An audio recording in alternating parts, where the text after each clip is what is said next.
Now, it is tempting to say something along the lines of, yeah, it's great that spiritual people or spiritual communities are quite so broad-minded or open-minded, but you've also got to think, is there a problem with perceiving these spiritual communities or spiritual people as being broad-minded, when essentially some of them are basically not being broad-minded? What they're actually doing is focusing in on their beliefs themselves and accepting their beliefs as being a form of fact, and then regarding that belief being perceived as a fact as being broad-minded, when in fact it didn't really require all that much in the way of presence of mind to have that particular broad-minded conceptualization.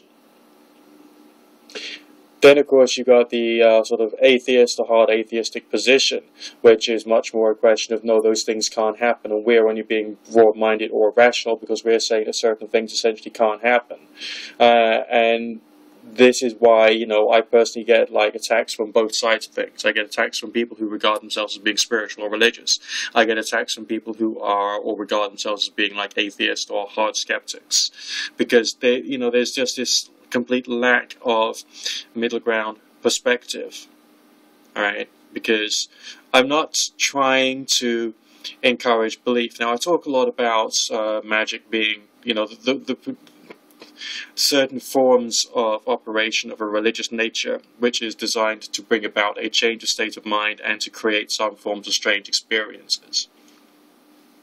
And then I get attacks from people who say that, well, from religion, if you're summoning a demon, you must therefore be able to control the entire universe. Yeah, well, I'm not looking at religion. I'm not looking at the sort of limited spiritual world which has been created by some particular individual to try and control and bring everyone under their will out of superstitious fear and dread. That's not what I'm trying to achieve.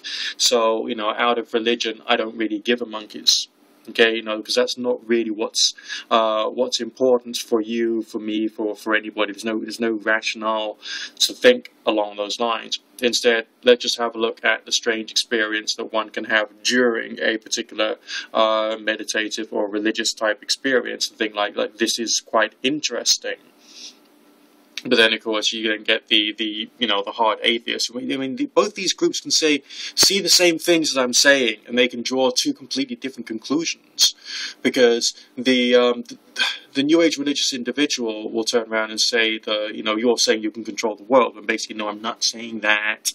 All right, and then you got the atheists who are saying that you're saying you're talking to spirits. Can you justify your belief? And I'm not saying that either. What I am saying is that there's these strange consciousness-based experiences which seem to happen, and so I'm not basing this upon either a belief structure or a lack of belief structure. I'm basing it upon a experience structure, so to speak.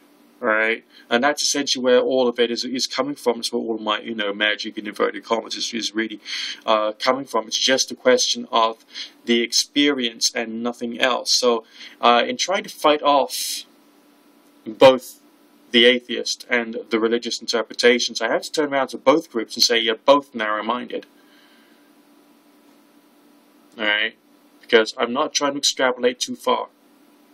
And both the atheist perspective or the hard skeptic perspective, as well as the sort of hard New Age occult religious or dogmatic fundamentalist perspective, is very close-minded because there's some limitations there. I'm saying there can be all kinds of other reasons for the various experiences that one can get. It's just that I don't know what they are.